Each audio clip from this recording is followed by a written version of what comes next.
Now, if you ask intellectually, what's the reason that God does not necessarily have to reward the one who does good, if it was not for the sake of Allah subhanahu wa ta'ala? Basically, I recently had this conversation with someone who, did not recognize the existence of God and had left religion. Ask a person, an atheist, the good that you do, why do you do that good?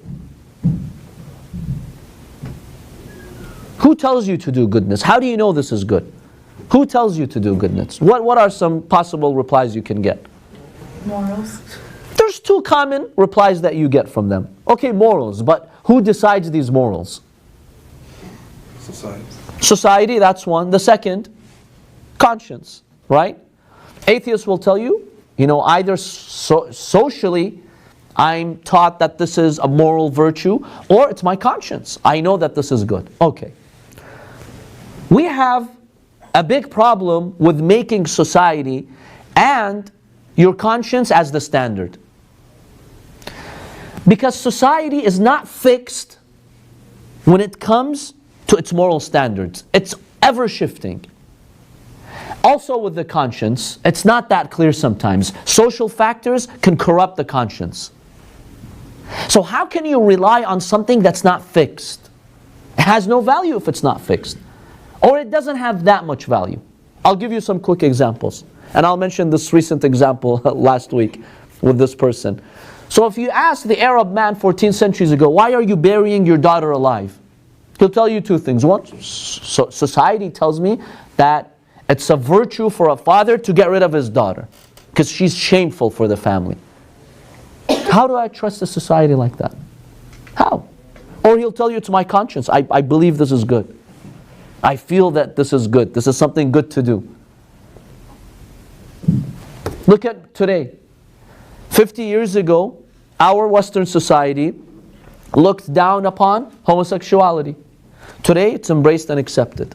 How do I trust society? What is society going to tell me 20 years from now, 50 years from now? See, it has no value. It's a joke. When you allow society to determine these important moral principles, then Allah says, you're just playing, you're just gambling. One day it's good, one day it's bad. One day it's good, one day it's bad. So I told this person who had a problem with why Islam, views homosexuality negatively. I told him, look, where do you draw the line when it comes to these moral standards? If society one day, because he told me society is finding it acceptable today, why not? I told him if 20 years from now, our society says incest is fine too. If a father wants to sleep with his daughter, let him. What's the big deal? What do you say about that? Initially, he was kind of taken aback. He thought for a moment, he's like, yeah, why not? If society, he's like, right now it's reprehensible.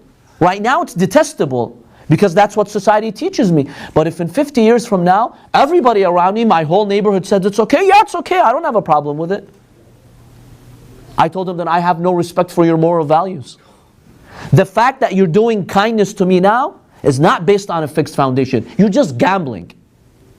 You're just gambling. You're tossing a coin. Turns out good, let me do goodness. Turns out bad, I'll consider it bad. Why is God obligated to reward you for that when you're just gambling in your life?